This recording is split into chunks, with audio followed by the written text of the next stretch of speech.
In 2004, a woman in Australia was going through what she later described as the complete collapse of her life. Her father had just died suddenly. Her relationships were falling apart. Her health was deteriorating.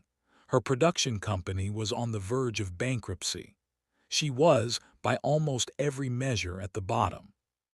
And then her daughter handed her a book written in 1910 that contained an idea so old it had appeared in ancient Egyptian texts, in the writings of Plato, in the teachings of Buddha, in medieval philosophy, and in dozens of other places across human history. But that had never been packaged, marketed, and delivered to a modern audience in the way this woman was about to do. Within 2 years, that woman, Rhonda Byrne, had turned that idea into a documentary film that spread across the world initially through word of mouth alone, so fast that the servers streaming it crashed under the demand. The book that followed sold more than 30 million copies, was translated into more than 50 languages, spent years on the bestseller lists, was endorsed by Oprah Winfrey on national television, and became one of the most controversial, most discussed, most loved, and most criticized self-help books ever written. The book is called The Secret. And in this video, I'm going to give you the most complete, honest, and practically useful breakdown of it I possibly can, covering not just what the book says, but why it resonates so deeply with so many people, what the research actually supports, where the honest limitations and criticisms lie, and most importantly, what you can actually take from it and use in your real life starting today, regardless of whether you walk away a believer, a skeptic, or something in between. Stick with me to the end, because the final section is where we separate what's genuinely actionable from what requires more careful thinking.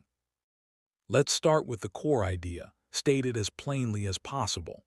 The secret is a name Rhonda Byrne gives to what she calls the law of attraction, which she defines as the principle that like attracts like, meaning that whatever you consistently think about, feel, and focus on, you tend to attract more of into your experience. Positive thoughts and feelings attract positive outcomes. Negative thoughts and feelings attract negative outcomes. This law, the book argues, is as constant and as impersonal as gravity. It doesn't care whether you believe in it or not, just as gravity doesn't care whether you believe in it or not. It is simply always operating, shaping your experience in response to the signal your thoughts and emotions are broadcasting.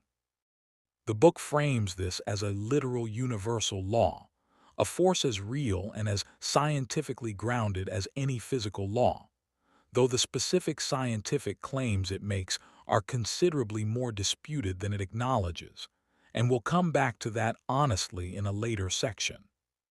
For now, what matters is understanding the core claim.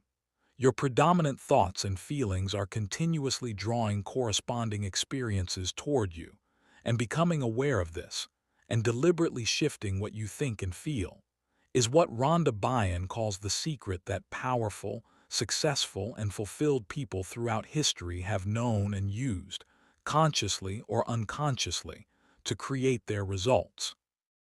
Before we go further, let's talk about why this idea, which is genuinely not new, landed with the force it did in 2006 when most of the world encountered it as if for the first time. The answer isn't really about the idea itself. It's about the framing, the timing, and the emotional need the book addressed. The framing was a revelation. Here is a secret that has been hidden, suppressed, and kept from ordinary people, but that the most powerful and successful figures in history, from Beethoven to Einstein to Carnegie to Lincoln, all knew and used. This framing is enormously compelling because it offers ordinary people a feeling of access, as if the playing field that felt permanently tilted has just been secretly leveled. You don't need money, connections, unusual talent, or luck. You just need to know this one principle and apply it. The timing was also significant. The book arrived in a cultural moment when traditional religious frameworks were losing ground for many people, leaving a genuine vacuum for a spirituality that felt modern, non-denominational, accessible, and above all personally empowering. The law of attraction fills that space remarkably well. It's universal enough to be compatible with almost any existing belief system. It places the individual at the center of their own experience, and it offers a sense of cosmic order and meaning, that things happen for reasons related to your own thoughts and feelings, that many people find genuinely comforting compared to the alternative of a random, indifferent universe. And the emotional need it addressed was very real. A significant portion of the people who responded most powerfully to this book were people who felt stuck, powerless, overlooked, or beaten down by circumstances they hadn't chosen, and who desperately needed a framework that restored their sense of personal agency. Whatever you think of the metaphysics, that's a genuinely human need, and dismissing people who found this book life-changing purely on the grounds that it contains claims you find scientifically dubious is both intellectually incomplete and unkind. Now let's get into the actual mechanics of how the book says the law of attraction works and how to consciously use it, because the philosophy without the practice is ultimately just an interesting idea. The book describes a three-step process for deliberately attracting what you want into your life. The three steps are ask, believe, and receive. They sound simple to the point of being obvious, but the book spends considerable time on what each one specifically means and why most people fail at one or more of them without realizing it. The first step is asking, which the book frames as getting clear on what you actually want and putting that want into the universe as a clear, specific, positive request. Not "I don't want to be broke, but I want to be financially abundant." Not "I want to stop being sick, but I want perfect health." The distinction matters within this framework because the law of attraction, as the book describes it, responds to the object of your focus, not to your preference for or against it. Focusing on not being broke, according to this framework, keeps your primary attention on being broke, which attracts more of it. Focusing on abundance puts your attention on abundance, which is what the law then works with. The recommended tools for asking include writing your desires down clearly and specifically, creating a vision board filled with images and words representing what you want, and spending time each day vividly imagining what you want as if it's already a done deal. The book is insistent that the asking only needs to happen once, not repeatedly, because repetitive asking signals doubt rather than certainty, and doubt, in this framework, works directly against the attraction process. The second step is believing, and this is where the book places its heaviest emphasis, because it's also where most people experience the most difficulty. Believing, in the way the book means it, isn't simply intellectual agreement that something is possible. It's a genuine, felt, unshakable certainty that what you've asked for is already yours, already on its way, already handled by the universe, even before you see a single piece of physical evidence that it's coming. The book uses the analogy of placing an order with a catalog. Once you've placed the order, you don't call back every day to ask whether it's been processed and whether it's definitely coming. You simply trust that it's on its way, and you go about your life in the confident expectation of receiving it. This state of believing, the book argues, produces a particular emotional signature, a feeling of confidence, ease, and positive expectation, as opposed to the anxiety, doubt, and strain that come from wanting something desperately while fearing it won't arrive. And that emotional signature, the confident expectation rather than the anxious wanting, is precisely what the law of attraction is said to respond to. The feeling of already having what you want is described as the most powerful signal you can send. The specific practical tool the book recommends for building this state of believing is acting as if, living as though the desired outcome has already happened. If you want to be wealthy, ask yourself how someone who is already wealthy would think, feel, speak, and carry themselves, and practice being that person now, before the wealth arrives. If you want a loving relationship, ask yourself how someone who already has that relationship would feel on an ordinary Tuesday afternoon, and practice generating that feeling deliberately in your current life. The idea is that the feeling of having what you want, generated now, is both a signal that attracts the corresponding reality and a practice that shapes you into the version of yourself most capable of receiving and sustaining it when it arrives. The third step is receiving, which the book describes as less something you do than something you allow, by eliminating the internal resistance that blocks what you've asked for from actually arriving. The main form this resistance takes is negative emotion.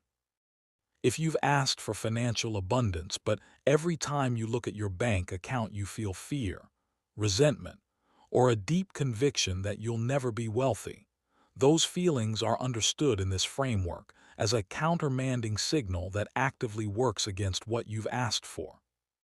The work of receiving is therefore largely the work of emotional self-management, noticing when your feelings are out of alignment with what you say you want, and finding ways to shift them back toward the positive expectation that allows the desired thing to flow in.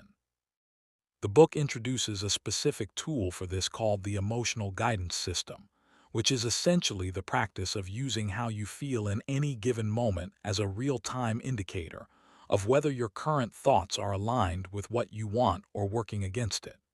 Feeling good is a signal that you're in alignment. Feeling bad is a signal that your current focus is pulling you away from it. The practice isn't about suppressing or ignoring negative emotions. It's about noticing them as information, and then deliberately reaching for a thought that feels slightly better, not a dramatic leap from misery to joy, but a small, manageable step in a better feeling direction, repeated as many times as necessary until the overall emotional tone shifts. This concept connects to something other teachers in a similar space sometimes call pivoting, the practice of deliberately redirecting your attention from what you don't want to what you do want the moment you notice you've been focused on the negative. It's not about pretending the negative thing doesn't exist.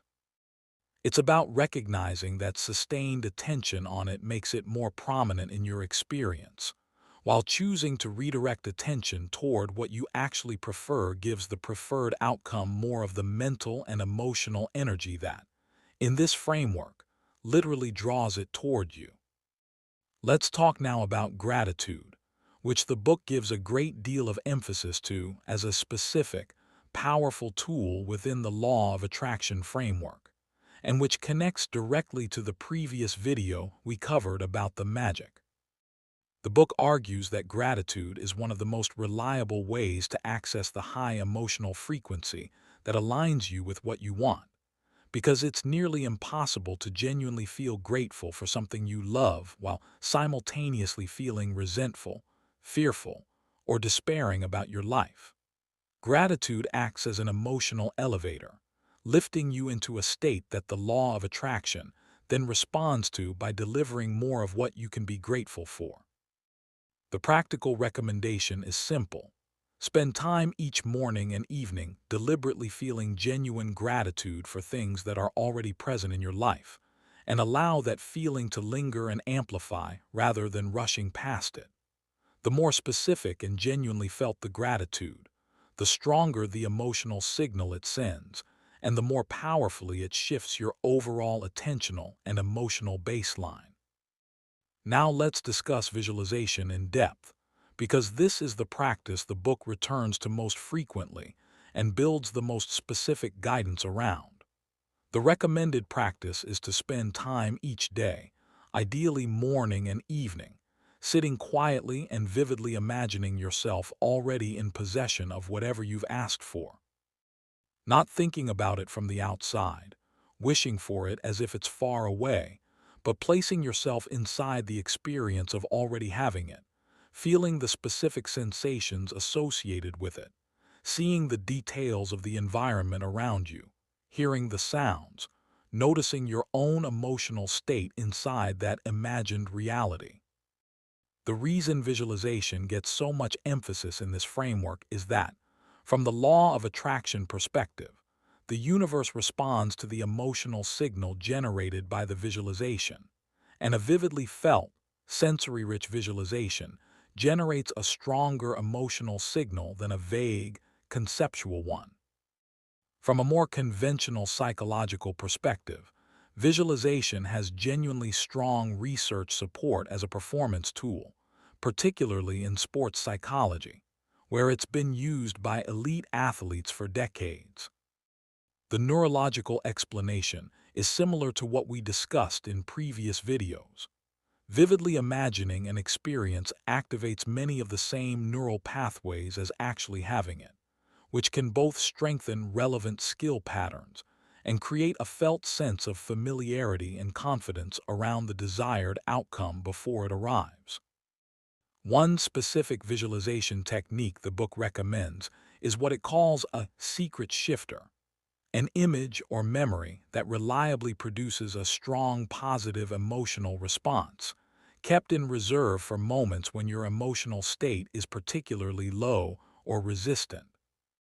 The idea is to deliberately activate that image in those moments to quickly shift your emotional frequency away from the resistance and back toward alignment, rather than letting a difficult moment spiral into an extended period of negative focus that works against what you've asked for. Let's now address the science, fairly and completely, because this is where the book has attracted some of its most serious and legitimate criticism, and where an honest treatment requires being clear about what the evidence actually shows. The law of attraction, as described literally in this book, as a universal physical law operating like gravity or electromagnetism, is not supported by mainstream science and is not considered a scientifically valid framework by the scientific community. The book makes specific claims about quantum physics and the nature of reality that most physicists find either inaccurate or unsupported by the actual findings of quantum mechanics. This is a genuine criticism worth taking seriously, not dismissing. However, and this is the part that often gets lost in both the enthusiastic promotion of this book and its harshest criticism, several of the practical tools the book recommends are genuinely supported by real research in psychology, neuroscience, and behavioral science, independently of any claim about universal laws. Visualization, as mentioned, has solid research support in performance psychology. Gratitude practice, as we covered in detail in the previous video, has decades of strong psychological research behind it. The practice of shifting emotional focus from negative to more positive thoughts is well supported in cognitive behavioral therapy and positive psychology. The idea of writing down specific goals and stating them clearly is backed by a substantial body of research on goal setting and achievement. And the emphasis on positive expectation and self-efficacy, believing that a desired outcome is genuinely achievable for you, is one of the most robust findings in motivational psychology. Albert Bandura's research on self-efficacy, the belief in your own capacity to succeed at a given task, shows it to be one of the strongest predictors of actual performance and persistence across virtually every domain of human activity. So the intellectually honest position on this book looks something like this. The specific metaphysical claim that the universe is a literal wish-granting mechanism that responds proportionally to the frequency of your thoughts and emotions is not scientifically supported. But many of the practical tools built on top of that claim do produce real results through well-understood psychological and behavioral mechanisms. And those results are genuine regardless of whether the metaphysical framework that produced them turns out to be literally true. Let's now address the criticisms of this book directly, because they're significant and they deserve a full, honest hearing rather than being glossed over. The first and most serious criticism is what philosophers sometimes call the problem of responsibility for suffering. If the law of attraction means that you attract into your life whatever you consistently think and feel, then by logical extension, people who suffer from illness, poverty, disaster, violence, or oppression must, at some level, have attracted those experiences through their own thoughts and feelings. This implication is stated relatively carefully in the book itself, but it's been drawn out more explicitly by some teachers in the law of attraction community. And it has deeply disturbing real-world implications. It can lead vulnerable people to blame themselves for their own illness, their own trauma, their own victimization, which is not only psychologically harmful but factually wrong. Children born into poverty, people struck by natural disasters, survivors of violence, did not attract those experiences through insufficient positive thinking. This criticism of the framework is not a minor quibble. It's a serious ethical problem that requires honest acknowledgement rather than dismissal. The second major criticism is that the book dramatically understates, and in some readings almost entirely eliminates, the role of real-world action in achieving desired outcomes. To be fair, the book does mention action in several places, and it frames the right action as something that flows naturally and effortlessly from a state of aligned thought and feeling, rather than something you strain and struggle toward. But the overall impression many readers come away with is that the primary mechanism is mental, and that if your thoughts and feelings are right, the physical outcomes will essentially arrange themselves. This impression has led some people to spend years visualizing and feeling grateful while taking minimal real-world action, and then concluding that the law of attraction simply didn't work for them, when the more accurate conclusion would be that no amount of mental clarity fully substitutes for the disciplined, consistent, practical effort that most meaningful achievements require. The third criticism is related. The book's framework offers very little guidance for handling genuine difficulty, setbacks, or failure along the way, other than to suggest that they represent resistance or misalignment that needs to be corrected by returning to positive thought and feeling. While there's something genuinely useful in the practice of not allowing difficulty to permanently derail your forward momentum, a framework that essentially defines any negative emotion as a problem to be eliminated as quickly as possible doesn't leave much room for the kind of honest, sustained engagement with difficulty that most meaningful growth and most meaningful human experience actually requires. Grief, struggle, honest self-examination, and the slow, non-linear process of genuinely learning from failure are all things that the law of attraction framework, taken literally, tends to treat as obstacles to be bypassed rather than experiences to be moved through honestly. The fourth criticism is more practical. The book is notably vague about specificity and timeline in ways that make it very difficult to falsify or test. If you practice the law of attraction for a year and don't get what you asked for, the explanation within the framework is always some version of insufficient belief, residual negative emotion, or unconscious resistance, rather than any possibility that the framework itself might be incorrect or incomplete.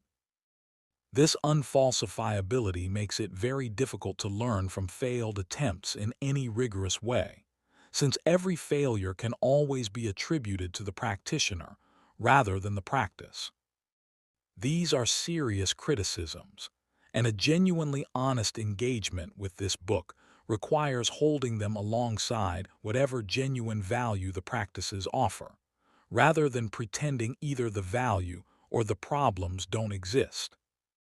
Now let's look at what remains genuinely useful after you've held all of those criticisms honestly, because there is real value here worth extracting, even for the most committed skeptic. The most durable, practically valuable insight in the entire book is what might be called the attention principle. What you consistently focus on shapes what you notice, what you pursue, and ultimately what you experience. This is not a controversial claim in psychology. It is a well-documented, robustly replicated finding about how human attention and perception work. Your mind is not a passive recorder of objective reality.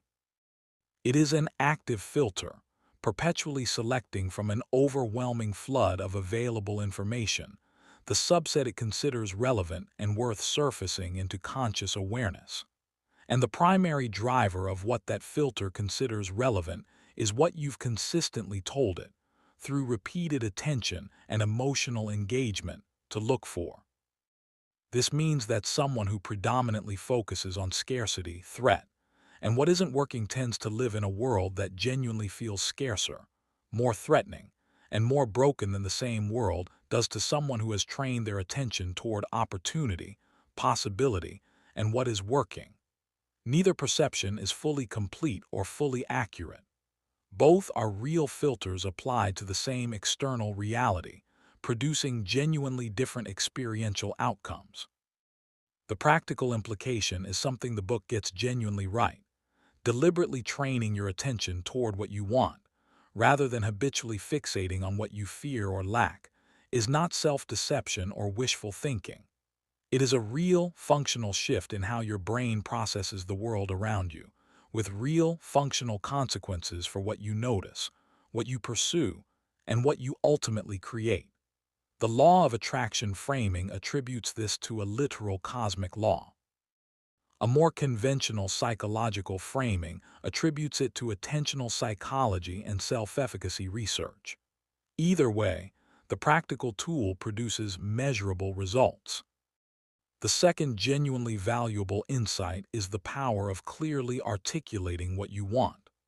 Most people, as we discussed in the previous video about Write It Down, Make It Happen, have never actually sat down and stated clearly, specifically, and in genuine detail what they want their life to look like.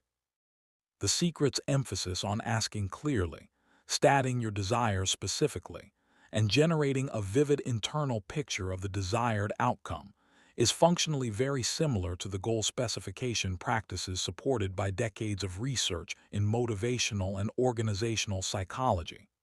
Writing a specific goal increases the probability of achieving it. Visualizing it in detail builds confidence and familiarity. Telling other people about it creates accountability. These effects are real, independent of any law of attraction mechanism. The third genuinely valuable insight is about the relationship between your emotional state and your quality of action and thinking. When you feel genuinely good, confident, open, and expectant, you tend to think more creatively, take better quality action, communicate more effectively, and persist longer in the face of difficulty than when you feel anxious, defeated, or resentful. This isn't a metaphysical claim. It's basic psychology. Your cognitive and behavioral resources are significantly higher in positive emotional states than in negative ones. The book's insistence on cultivating positive emotional states isn't just about sending the right signal to the universe. It's also, and perhaps more importantly, about keeping yourself in the internal conditions most likely to produce your best thinking and most effective action. Let's look at how these ideas play out in specific real-life situations, separated from the metaphysical framework, as practical tools for genuine outcomes. Consider someone who wants to change careers, but feels paralyzed by fear of failure, fear of financial instability, and a deep-seated belief that people like them don't get to do work they actually love. For this person, the law of attraction framework offers something the practical career counselor often doesn't: a reason to get their emotional state into alignment before taking action, rather than grinding forward through action while carrying a constant internal soundtrack of doubt and fear. Spending 20 minutes each morning genuinely imagining the feeling of work that is energizing and meaningful, and allowing that feeling to be real in the present moment rather than deferred to some future contingency, doesn't change the external job market. But it does change the internal state that person brings to networking conversations, cover letters, and interviews in ways that are genuinely noticeable to everyone in the room. Consider someone dealing with chronic health anxiety, who has convinced themselves over years of worried focus that their body is fragile and perpetually at risk.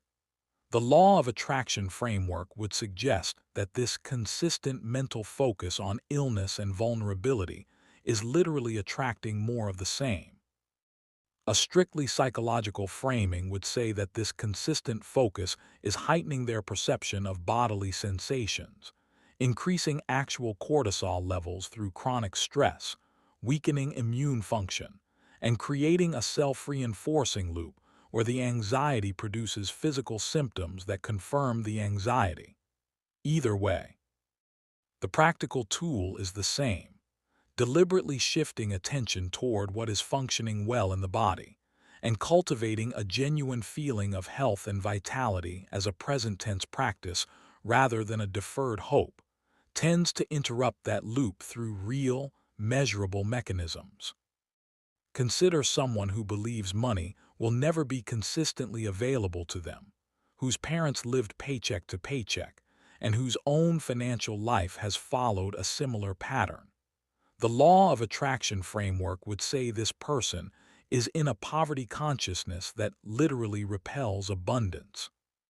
A behavioral economics perspective would say this person has deeply encoded mental models about money that cause them to make systematically different financial decisions than someone with abundance consciousness, to notice different information in the same financial environment, and to unconsciously recreate familiar patterns because unfamiliar ones feel threatening. Either way, the practical intervention of deliberately shifting their mental model around money, through gratitude practices, through spending time imagining genuine financial ease, through catching and questioning the specific thoughts that equate money with stress, tends to produce real changes in financial behavior and opportunity recognition. The pattern across all three examples is the same. The practical tools work through identifiable psychological mechanisms, regardless of what larger metaphysical framework you use to explain or motivate them. Let's talk about something the book explores that doesn't always get the attention it deserves in discussions of this material: the role of love as the highest emotional frequency available, and why the book places it above even gratitude or joy in the hierarchy of states most aligned with what you want to attract. The book argues, drawing on various spiritual and philosophical traditions, that love is not simply a feeling you have toward certain people or things, but a state of being you can cultivate independently, a baseline orientation toward life itself that functions as the strongest possible attractor.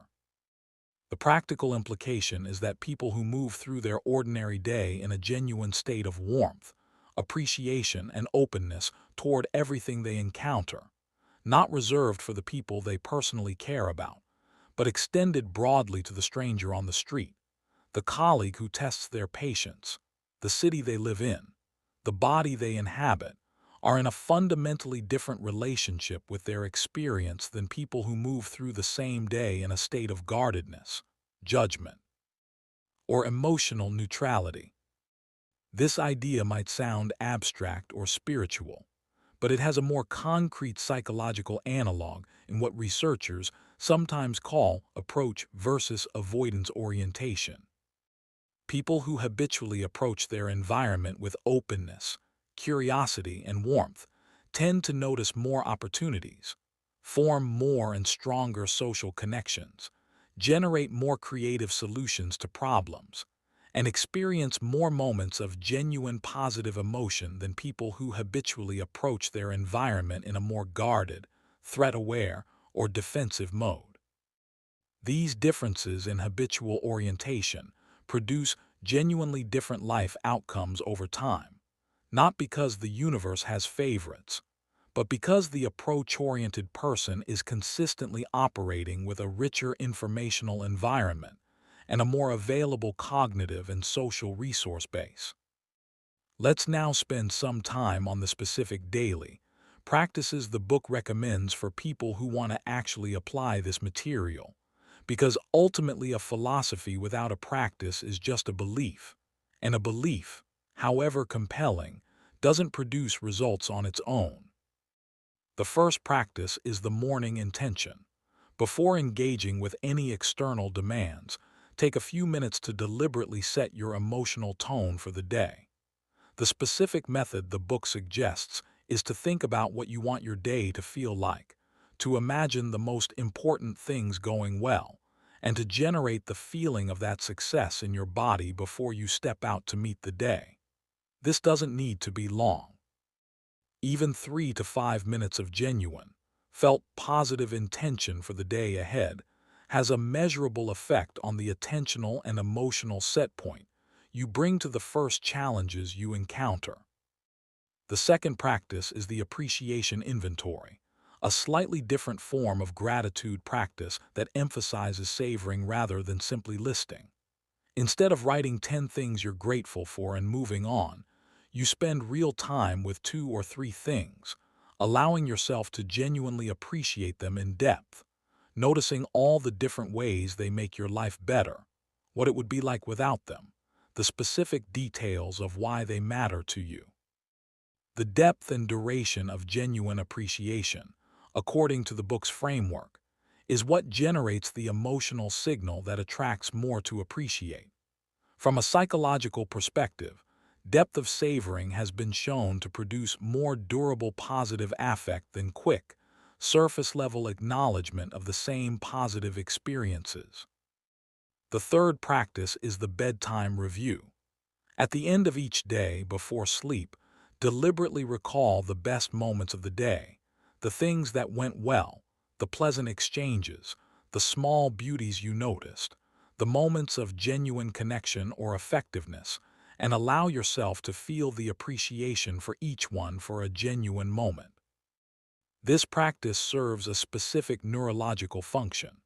The last thoughts you hold before sleep tend to have a disproportionate influence on the dreams you have and the baseline emotional tone you wake up with, because the sleeping brain continues processing whatever was most active in working memory at the moment of sleep onset. Ending the day in a genuinely appreciative state, rather than running through anxieties and resentments, tends to produce noticeably better quality sleep and a meaningfully better baseline emotional state the following morning.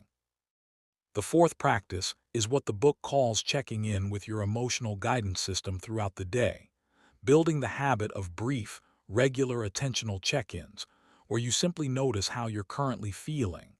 And if the answer is not very well, deliberately reaching for a slightly better feeling thought, not a dramatic positive reframe if that feels dishonest, but whatever genuinely small step in a better feeling direction is authentically available to you in that moment. This practice, done consistently, gradually raises the average emotional baseline of a typical day, not by eliminating difficulty or negative emotion, but by building the habit of not camping in them longer than necessary. The fifth practice is the vision board, which the book gives a great deal of attention to. The idea is to create a physical collection of images, words, and representations of everything you're working toward and everything you genuinely want your life to contain, arranged in a place you'll see and genuinely look at every day. The function of the vision board, from the law of attraction perspective, is to keep your attention consistently on what you want rather than what you have or don't have. From a psychological perspective, it serves as a constant environmental cue triggering relevant goals into conscious awareness, which research on goal priming suggests does have real effects on the frequency and quality of goal-directed behavior. Let's look at a few common myths about the secret and the law of attraction more broadly, since there are some significant misunderstandings that lead people either to apply it in ways that don't actually work, or to dismiss it entirely for problems that aren't actually fundamental to its most useful core ideas. Myth number 1. The Secret says you can have anything you want just by thinking about it without doing any work. This isn't quite what the book says, even if it's the impression some readers take away. The book explicitly describes inspired action as a key part of the process and defines it as action that flows naturally and effortlessly from a state of alignment, as opposed to forced, desperate, fear-driven action. The more accurate reading is that the book sees aligned thought and feeling as the precondition for the most effective action, not as a replacement for it. Myth number 2. The Secret teaches that poor or suffering people are to blame for their own circumstances. The book is actually careful about this, though as we discussed earlier, the logical implication of the framework does lead in that direction if followed consistently. The book's own framing tends to emphasize moving forward and focusing on what you want rather than dwelling on the analysis of how you got where you are, which sidesteps rather than resolves the ethical problem. Myth number 3. The Secret is a new or unique idea invented by Rhonda Byrne. The book itself explicitly refutes this, extensively crediting ancient traditions, historical figures, and earlier teachers who worked with the same ideas, from Hermes Trismegistus in ancient Egypt to Wallace Wattles writing in 1910 to Napoleon Hill writing in 1937. What Byrne did was compile, package, modernize, and distribute these ideas to an audience that had never encountered them in this accessible form. Myth number 4. The law of attraction either works completely, delivering whatever you ask for, or it doesn't work at all and the whole thing is a fraud. This binary framing misses the much more nuanced truth, which is that some components of what the book recommends produce real, measurable results through well-understood mechanisms, while the largest and most dramatic claims remain unproven at best. Treating the useful practical tools and the more speculative metaphysical claims as a single package, either accepting or rejecting the whole thing together, causes people to either uncritically adopt ideas that could genuinely harm them or throw away practical tools that could genuinely help them. Let's do a full recap of everything we've covered, so you leave with a clear, organized picture. First, what the Secret actually is. A presentation of the law of attraction, the idea that your predominant thoughts and feelings attract corresponding experiences and outcomes, packaged with historical references, personal testimonies, and a specific three-step practice of asking, believing, and receiving. Second, the three-step process. Ask, meaning state clearly and specifically what you want in positive terms, focusing on the desired outcome rather than the absence of the unwanted thing. Believe, meaning cultivate genuine felt certainty that what you've asked for is already on its way, acting as if it's already yours. And receive, meaning clear the resistance of negative emotion and allow yourself to notice and accept what arrives, even when it comes through unexpected channels. Third, the key practices. Morning intention setting, the appreciation inventory, visualization with full sensory detail, the emotional guidance system as a real-time attentional feedback tool, the bedtime review, and the vision board as an environmental cue for goal-directed attention. Fourth, the genuine science. The practical tools align with real psychological research on attention, goal setting, visualization, gratitude, and emotional regulation, independent of any metaphysical claims. The law of attraction as a literal universal physical law is not supported by mainstream science. Fifth, the genuine criticisms. The implication that suffering people attracted their suffering through wrong thinking is ethically serious and factually wrong. The framework underemphasizes real-world action. It leaves little room for honest engagement with difficulty, and its unfalsifiability makes it very difficult to learn from failed attempts. Sixth, what remains genuinely useful. The attention principle, that deliberate, consistent focus on what you want rather than what you fear shifts what you notice and what you pursue in real, measurable ways. The power of clarity about your desires, and the connection between your emotional state and the quality of your thinking and action. Before we move to the close, let me say something that I think is genuinely important and that often gets lost in both the enthusiastic defense and the sharp criticism of this book. The people whose lives have measurably improved as a result of engaging with this material are real people who experienced real changes. Dismissing their experience as placebo or self-delusion, without acknowledging that real changes in how someone thinks, feels, and focuses their attention do produce real changes in how they live their life is intellectually incomplete. And the people who have been genuinely harmed by this framework, who blame themselves for their cancer, their poverty, or their victimization based on a framework that told them their thoughts created those experiences, are also real people who experienced real harm. Holding both of these truths simultaneously, rather than flattening the whole conversation into either wholehearted endorsement or wholesale dismissal, is the most honest and most useful position available. Here's what the hidden cost of focusing on what you don't want actually looks like in practice, stripped of all metaphysical framing. Most people spend a significant portion of their daily mental attention on what's wrong, what's missing, what they're afraid of, and what they resent. Not because they're negative people, not because they've made a conscious choice to live this way, but because the brain's negativity bias, the same evolutionary hardware we discussed in the previous video, is constantly pulling attention toward threat and lack unless deliberately, consistently redirected. This isn't a spiritual problem, it's a neurological one. And the practical result is that a genuinely significant portion of human creative and cognitive capacity, which could be directed toward noticing opportunity, building solutions, and experiencing genuine daily pleasure, is instead being consumed by habitual attention to what's lacking and what might go wrong. The law of attraction framing calls this an attractor pattern.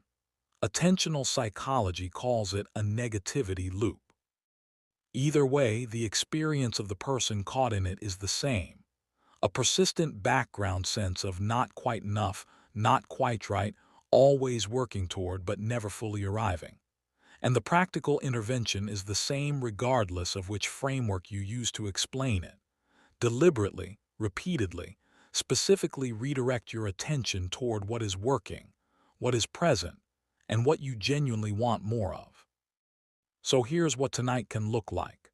Before you go to sleep, set a timer for 3 minutes and spend those 3 minutes genuinely thinking about one thing in your life that you want more of, not because you fear not having it, but because you can genuinely feel how much you'd love to experience it. Let yourself actually feel it, not as a future possibility but as a present tense sensation in your body.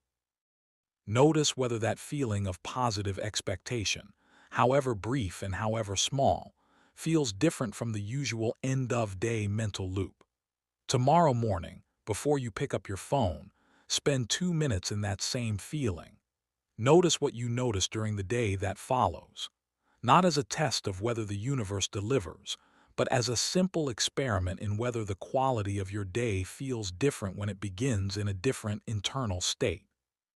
Before you go, close your eyes for a moment and picture yourself living inside the life you actually want, not as a distant, conditional future contingency, but right now, as a full sensory experience.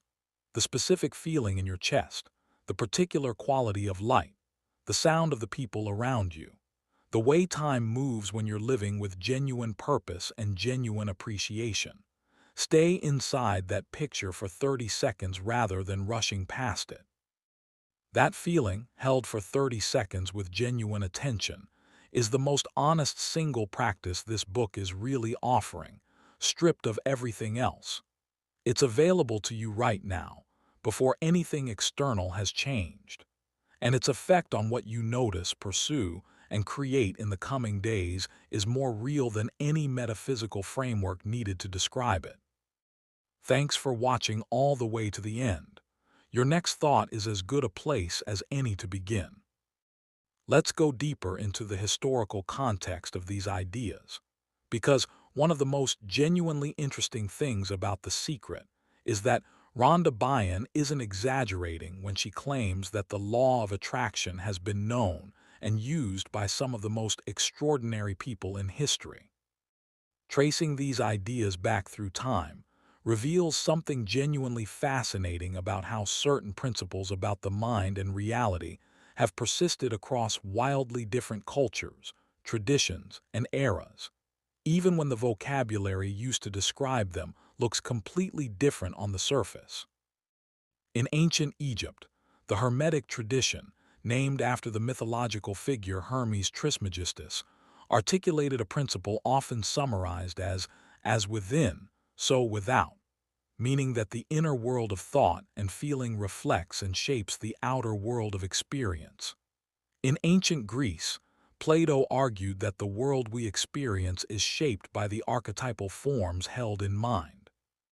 In the Hindu tradition, the concept of karma reflects a similar understanding that the quality of your consciousness shapes the quality of your experience and the experiences you attract. In the Christian mystical tradition, there are numerous teachers who emphasize that prayer works not by petitioning an external God, but by aligning the inner state of the practitioner with divine will, after which the corresponding outer reality naturally follows. In the 19th century, a movement called New Thought emerged in America, directly ancestral to everything Rhonda Byrne later popularized. Teachers like Phineas Quimby, Mary Baker Eddy, Emma Curtis Hopkins, and later Wallace Wattles and Charles Haanel articulated systematically the idea that thought is the primary creative force in a person's experience, and that consciously directing thought and feeling toward desired outcomes was the key to health, wealth, and fulfillment. Napoleon Hill, who spent 20 years interviewing the most successful American business figures of the early 20th century, and distilled what he found into Think and Grow Rich in 1937, produced what many consider the most practically influential book ever written on the relationship between mindset and material success, and it sits squarely in this same tradition. What Rhonda Byrne added to this long lineage wasn't primarily new ideas. It was a new delivery vehicle, a slick documentary film followed by a beautifully produced book, both arriving at exactly the moment the internet and social media were creating their first global viral moments, giving an ancient set of ideas an unprecedented modern reach. The fact that 30 million people bought this book, many of whom had never encountered any of the historical teachers who said essentially the same things, is as much a story about timing, technology, and distribution as it is about the ideas themselves.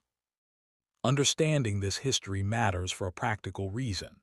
It means the core practices the book recommends have been refined across centuries of human application, across wildly different cultural contexts, by people with completely different belief systems, and have been found consistently useful enough to preserve and transmit across those contexts. That persistence doesn't prove the metaphysical claims are literally true, but it does suggest that something real is happening when people practice these tools, something consistent enough to be independently discovered and rediscovered by teachers in ancient Egypt, classical Greece, medieval Europe, 19th century America, and 21st century Australia. Let's spend some time on what the book calls money and the law of attraction specifically, because this is often the area that generates the most extreme reactions, both from people who report dramatic financial improvements after practicing these ideas, and from critics who find the wealth attraction promises irresponsible and potentially exploitative. The book makes quite specific claims about money, that you attract your current financial situation through your predominant thoughts and feelings about money, that people who are wealthy predominantly think and feel differently about money than people who are struggling, and that deliberately shifting your thoughts and feelings about money is both necessary and sufficient to shift your financial reality, given enough consistency and genuine belief. The emotionally honest version of what the book is pointing at is this. Most people carry deeply ingrained, often completely unconscious beliefs about money that shape their financial behavior in ways they'd never consciously choose. Beliefs like money is hard to come by. Wealthy people are greedy or corrupt. I'm not the kind of person who has real financial security. Or there's never quite enough and there probably never will be. These beliefs, operating beneath the level of conscious decision-making, produce real, systematic differences in financial behavior. They cause people to avoid financial learning, to unconsciously self-sabotage financial opportunities, to spend money before it builds into security, because some part of them expects it to disappear anyway, and to interpret the same financial environment in fundamentally different ways than someone whose baseline belief about money is that it's available and accessible to people who bring genuine value. The practical invitation the book is making, underneath the more dramatic language about cosmic laws, is to get genuinely honest about your own unconscious beliefs about money, and then to deliberately work on updating those beliefs through consistent visualization, gratitude, and conscious thought direction.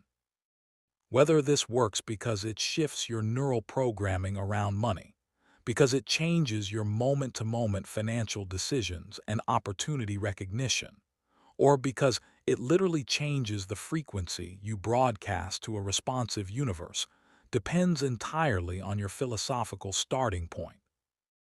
What tends to happen in practice, across all three of those explanatory frameworks, is that people who genuinely do this work, consistently and with real commitment over months, tend to notice real changes in their financial behavior and in the financial opportunities that come to their attention, in ways that often look more dramatic than you'd expect from purely rational behavior change alone.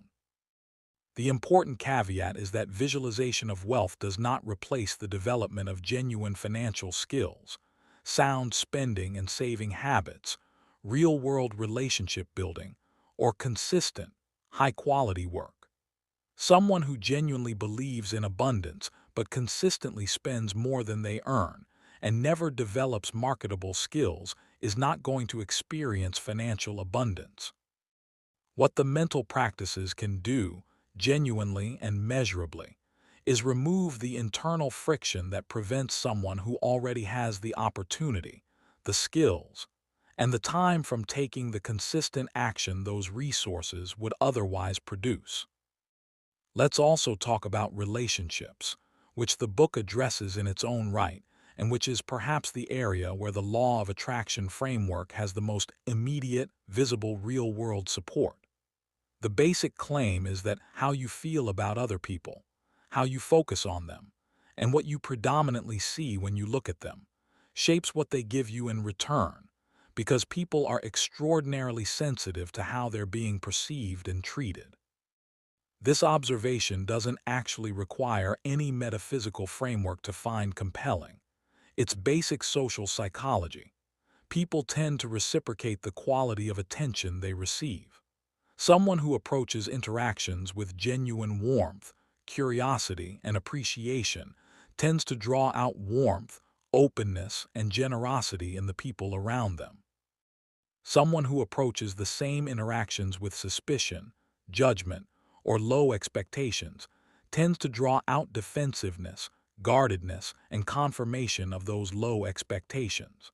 The law of attraction framing says you attracted those responses through the frequency you were broadcasting. A social psychologist would say you triggered those responses through the social cues you were sending. The observable outcome is nearly identical.